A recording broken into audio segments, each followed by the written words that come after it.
आज सुनिए ग्यारस माता की कहानी। एक बार एक राज्य में एक राजा रहा करता था। राजा बहुत ही बुद्धिमानी और बलशाली था। राजा सदैव अपनी प्रजा का बहुत अच्छे से ध्यान रखता था। प्रजा भी अपने राजा को बहुत पसंद करती थी। राजा की 2 बेटियां थीं।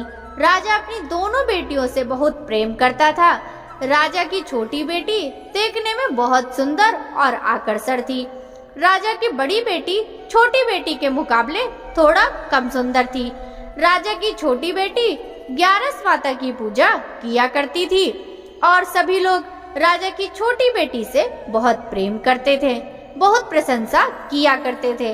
राजा भी अपनी छोटी बेटी को बड़ी बेटी से अधिक प्रेम करता था, जिस कारण राजा की बड़ी बेटी को अपनी छोटी बहन से बहुत नफरत होने लगी थी।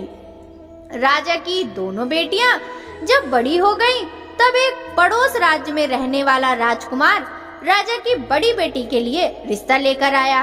लेकिन जैसे ही उस राजकुमार की नजर राजा की छोटी बेटी पर पड़ी, तो वह राजकुमार राजा की छोटी बेटी पर आकर्षण हो गया और उससे पहली नजर में प्रेम कर बैठा।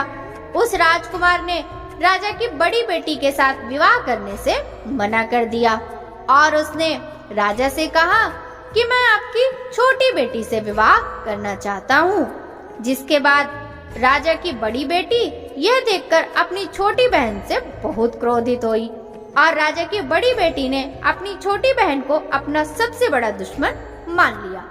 राजा की बड़ी बेटी ने अपनी छोटी बहन से बदला लेने का निर्णय किया, जिसके लिए उसके मन में अपनी छोटी बहन को जान से मारने की योजना बनाई। राजा की बड़ी बेटी ने अपनी छोटी बहन को मारने के लिए सबसे पहले एक लड्डू में जहर मिलाकर अपनी छोटी बहन को दे दिया और उसको लड्डू खाने के लिए कहा। लेकिन लड्डू खाने के बाद भी छोटी बहन को कुछ नहीं हुआ। बड़ी बहन यह देखकर बहुत आश्चर्यचकित हो गई, लेकिन बड़ी बहन ने हार नहीं मानी और उसने जब रात में छोटी बहन अपने कमरे में सो रही थी, तब एक मटके में सांप रखकर उसे कमरे में छोड़ दिया। लेकिन सांप भी छोटी बहन का कुछ नहीं कर पाया। जिसके बाद बड़ी बहन ने अपनी छोटी बहन से कहा कि चलो हम लोग कुएं में से पानी भरकर लाते हैं। जिसके लिए वह अपनी छोटी बहन को पानी भरने के बहाने कुएं के पास ले गई और उसने अपनी छोटी बहन को कुएं में धक्का दे दिया। लेकिन छोटी बहन को तब भी कुछ नहीं हुआ, क्योंकि हर बार ग्यारस माता उसकी रक्षा कर रही थी और उधर बड़ी बहन अपने सारे प्रयासों के बाद असफल हो रही थी, जिससे वह बहुत क्रोधित होती जा रही थी। फिर उसने अपनी छोटी बहन के पास जाकर उससे खुद ही पूछा कि मेरी छोटी बहन, तुमको पता है भगवान ने सबकी मृत्यु एक निश्चित समय पर लिखी हुई है और कैसे तुम्हारी मृत्यु होगी, क्या तुम यह जानती हो? तब छोटी बहन ने अपनी बड़ी बहन को बताया कि हाँ, मैं जानती हूँ मेरी मृत्यु कैसे होगी। छोटी बहन से यह सुनकर बड़ी बहन मन ही मन बहुत प्रसन्न होने लगी और उसने अपनी छोटी बहन से कहा कि तो मुझे अपनी मृत्यु का राज बताओ। छोटी बहन ने अपनी बड़ी बहन से कहा, मेरी मृत्यु तो एक तोते में है। जो तोते के गले में एक हार है, उससे मेरी मृत्यु होगी। जब तक कोई भी व्यक्ति तोते को मारकर वह हार अपने गले में पहनेगा, तो मैं मूर्छित हो जाऊंगी और जैसे ही उस हार को अपने गले से उतारेगा, तो मैं वापस से जीवित हो जाऊंगी। अपनी छोटी बहन की मृत्यु का राज जानकर बड़ी बहन बहुत खुश हो गई और उसने अपनी छोटी बहन को मारने के लिए उसके पालतू तोते को ढूंढना शुरू कर दिया और छोटी बहन को इस बात का आभास हो गया था कि कोई उसकी जान लेना चाहता है, जिसके लिए वह अपने पिताजी के पास गई और उसने अपने पिताजी से कहा कि पिताजी, मेरी मृत्यु के बाद आप मुझे जलाइएगा मत, बल्कि आप मुझे अपनी पुरानी वाली हवेली में एक पलंग पर लिटाकर छोड़ दीजिएगा। अपनी छोटी लड़की की यह बात सुनकर राजा बहुत आश्चर्यचकित हो गए। राजा ने अपनी छोटी बेटी से पूछा, बेटी तुम ये क्या कह रही हो? तब राजा की छोटी बेटी ने बताया, पिताजी, समय किसी के लिए नहीं रुका है कब क्या हो जाए किसी को कुछ पता नहीं। फिर राजा ने अपनी छोटी बेटी से कहा, तुम ऐसी बातें क्यों कर रही हो? 2-3 दिन में तुम्हारा विवाह है। लेकिन छोटी बेटी ने अपने पिताजी को ऐसा करने पर मजबूर कर दिया और उनसे वचन ले लिया। राजा ने भी अपनी छोटी बेटी की बात स्वीकार कर ली और 2-3 दिनों के बाद जब शादी का समय आया तब राजकुमार बारात लेकर राजा के घर आया और राजकुमार और राजा की छोटी बेटी का विवाह शुरू हो गया। जैसे ही राजा की छोटी बेटी राजकुमार के साथ फेरे लेना शुरू करती है तो उसकी बड़ी बहन अपनी छोटी बहन के कमरे में जाकर उसके तोते को पकड़ लेती है और उसको जान से मार देती है। तोते की गले में जो हार था उसको अपने गले में धारण कर लेती है।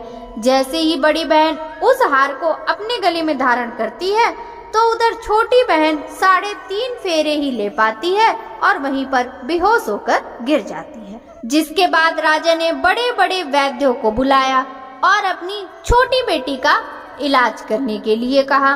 राजा की बात सुनकर वैद्य ने छोटी बेटी को जब चेक किया तो राजा को बताया, आपकी छोटी बेटी ना तो जीवित है और ना ही मरी हुई है। यह मैं ऐसा पहली बार देख रहा हूँ। राजा ने वैद्य को यह बात बाहर बताने से मना कर दिया और उनको कहा कि अगर तुमने यह बात किसी को बाहर बताई तो हम तुम्हें फांसी दे देंगे। राजा ने अपनी छोटी बेटी को पुराने महल में जाकर एक पलंग में लिटा दिया और वहां पर कुछ सैनिक तैनात कर दिया। राजा वापस अपने महल लौट आया। राजा की बड़ी बेटी अपने पिताजी के पास आई और कहने लगी, पिताजी अगर यह शादी संपन्न नहीं हुई तो आपकी इज्जत का क्या होगा? आप कहें तो मैं आपकी इज्जत बचाने के लिए राजकुमार से शादी करने के लिए तैयार हूँ। जिसके बाद राजा ने अपनी बड़ी बेटी की बात मान ली और राजा ने बड़ी बेटी को छोटी बेटी के कपड़े पहनाकर मंडप पर भेज दिया। लेकिन राजकुमार यह जान गया कि यह राजा की छोटी बेटी नहीं है बल्कि यह राजा की बड़ी बेटी है। लेकिन जब राजकुमार ने शादी करने से मना किया, सभी लोगों ने राजकुमार को विवश करके राजा की बड़ी बेटी से बचे हुए फेरों को संपन्न करा दिया और विवाह करा दिया। जिसके बाद राजकुमार राजा की बड़ी बेटी को अपने महल ले गया। राजकुमार राजा की बड़ी बेटी से न तो बात करता था और न उसको पसंद करता था और न ही उसके आसपास भटकता था। राजकुमार ने यह फैसला लिया था कि वह अपनी प्रेमिका को ढूंढ कर रहेगा और यह जानकर रहेगा कि उसके साथ क्या हुआ है। एक दिन राजकुमार अपने घोड़े पर सवार होकर राजा के पुराने महल के पास पहुंच गया, जहां पर उसने कुछ सैनिकों को देखा। महल के पास पहुंचकर राजकुमार ने जब महल को ध्यान से देखा तो वह समझ गया कि ये हमारे ससुर जी का महल है। तब राजकुमार ने सैनिकों से पूछा, तुम लोग यहाँ क्या कर रहे हो और इस महल के अंदर उस पलंग में कौन लेटा है? जिसके बाद सैनिकों ने बताया कि यहाँ पर राजा की छोटी बेटी लेटी है। यह सुनकर राजकुमार बहुत प्रसन्न हो गया और तुरंत अपनी प्रेमिका के पास पहुँच गया और उसकी सेवा करने लगा। जैसे ही रात हुई तो राजा की छोटी बेटी उठकर खड़ी हो गई। राजकुमार यह देखकर बहुत खुश हो गया और उससे अपनी प्रेमिका से पूछा कि तुम यहाँ क्या कर रही हो? तुम मेरे साथ घर चलो। राजा की छोटी बेटी ने राजकुमार को सारी बातें बता दी कि मेरी जान एक तोते में बसी थी और मैंने यह बात सिर्फ अपनी बड़ी बहन को बताया था और मुझे पता है कि उसने ही मुझे मारने का प्रयास किया है।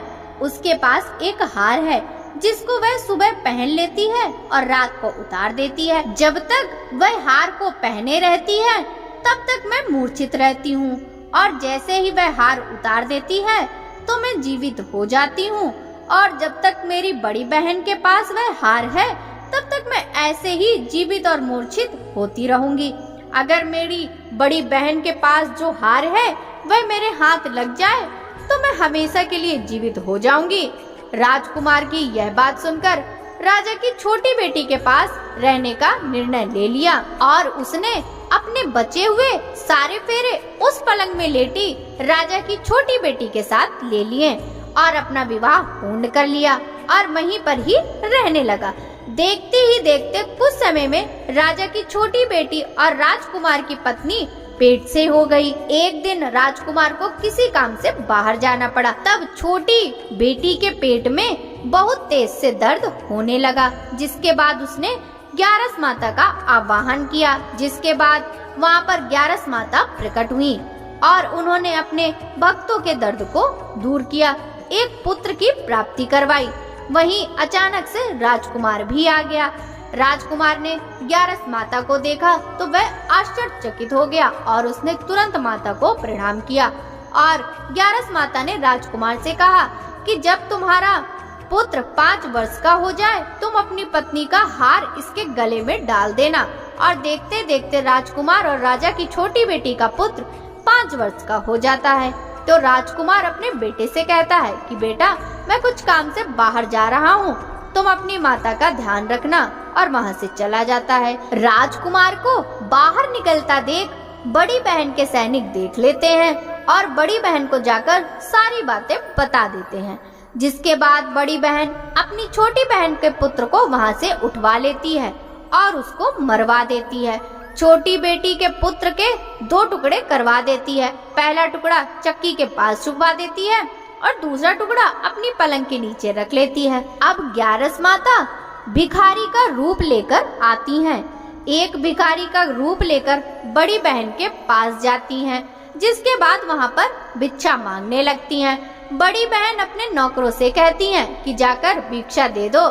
जैसे ही नौकर ग्यारस माता को भिक्षा देने के लिए आता है, माता उन्हें मना कर देती हैं और कहती हैं, मैं तुम्हारी महारानी से ही भिक्षा लूंगी। जिसके बाद बड़ी बहन स्वयं ही भिक्षा देने के लिए माता के पास आती हैं। तब माता एक बिल्ली का रूप लेकर उसके कमरे में चली जाती हैं। वहाँ पर छोटी बेटी के पुत्र के टुकड़े आपस में जोड़ देती हैं और उसे जीवित कर देती हैं। वहाँ से चली जाती हैं। राजकुमार अपने बेटे को लेकर अपनी पत्नी के पास जाता है और उससे कहता है, तुम इसका ध्यान रखना, अगर तुम इस बच्चे का अच्छे से ध्यान रखोगी तो मैं तुमसे बात करूँगा। एक दिन राजकुमार अपने बच्चे से कहता है, तुम मम्मी से उनके गले का हार मांग लो। जिसके बाद राजकुमार का लड़का अपनी मम्मी के पास जाता है, कहता है, मम्मी मुझे तुम्हारा हार चाहिए जो तुमने गले में पहन रखा है। यह सुनकर पहले तो बड़ी बहन बहुत क्रोधित होती है, पर उसको यह याद आता है कि राजकुमार ने कहा था कि अगर मैं इस बच्चे का ध्यान अच्छे से रखूंगी तो वह मुझसे बात करेंगे। जिसके कारण वह उस बच्चे को हार दे देती है और बच्चा तुरंत हार ले जाकर अपने पिताजी को दे देता है। तभी राजकुमार अपने बेटे को लेकर वहाँ से जाने लगता है और अपनी पत्नी से कहता है कि तुम हमारे लिए खाना बना कर रखना, मैं शाम को आकर तुम्हारे साथ खाऊंगा। वह अपने बेटे को लेकर वहाँ से चला जाता है। जिसके बाद वह राजा के पास जाता है और उनको सारी बातें बता देता है। राजा अपनी बड़ी बेटी की यह करतूत सुनकर बहुत क्रोधित होते हैं और अपनी परवरिश पर ही दोष देने लगते हैं। राजकुमार को अपनी छोटी बेटी के साथ रहने का आदेश देते हैं और राजकुमार और राजा की छोटी बेटी दोनों प्रेम पूर्वक रहने लगते हैं। बोलिए ग्यारस माता की जय। ओम जय एकादशी माता, जय एकादशी माता, विष्णु पूजा व्रत को धारण कर शक्ति मुक्ति पाता। ओम जय एकादशी माता, तेरे नाम गिनाऊं देवी, भक्ति प्रदान करनी, गढ़ गौरव की देनी, माता शस्त्रों में वरनी। ओम जय एकादशी माता, मार्गशीर्ष के कृष्ण पक्ष की उत्पन्ना विषतारिणी जनमी, शुक्ल पक्ष में हुई मोक्षदा, मुक्तिदाता बन आई। ओम जय एकादशी माता, पौष के कृष्ण पक्ष की सफला नामक है, शुक्ल पक्ष में होए पुत्रदा, आनंद अधिक रहे। ओम जय एकादशी माता, नाम षष्ठ तिला माघे मास में कृष्ण पक्ष आवे। शुक्ल पक्ष में जया कहावे, विजय सदा पावे। ओम जय एकादशी माता। विजया फागुन कृष्ण पक्ष में शुक्ला आमल की, पाप मोचनी कृष्ण पक्ष में चैत्र महाबली की। ओम जय एकादशी माता। चैत्र शुक्ल में नाम कामदा, धन देने वाली। नाम बरुथनी कृष्ण पक्ष में वैशाख महावाली। ओम जय एकादशी माता। शुक्ल पक्ष में होए मोहिनी, अपरा ज्येष्ठ कृष्ण पक्षी। नाम निर्जला सब सुख करनी, शुक्ल पक्ष रखनी। ओम जय एकादशी माता। योगिनी नाम आषाढ़ में जानो, कृष्ण पक्ष करनी। देवसैनी नाम कहायो, शुक्ल पक्ष धरनी। ओम जय एकादशी माता। कामिका श्रावण मास में आवे, कृष्ण पक्ष कहिए। श्रावण शुक्ला होए पवित्रा, आनंद से रहिए। ओम जय एकादशी माता। आजा भाद्रपद कृष्ण पक्ष की, परिवर्तनी शुक्ला। इंद्रा आश्विन कृष्ण पक्ष में, व्रत से भव सागर निकला। ओम जय एकादशी माता। पापा कुंशा शुक्ल पक्ष में, आप हरने हारी। रमा मास कार्तिक में आवे, सुखदायक भारी।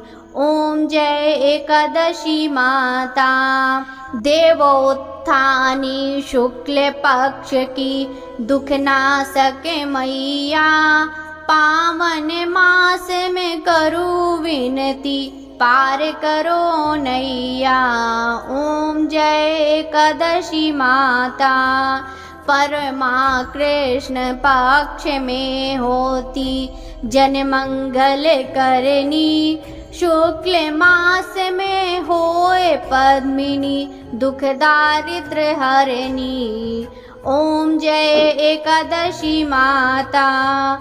जो कोई आरती एकादशी की, भक्ति सहित गावे।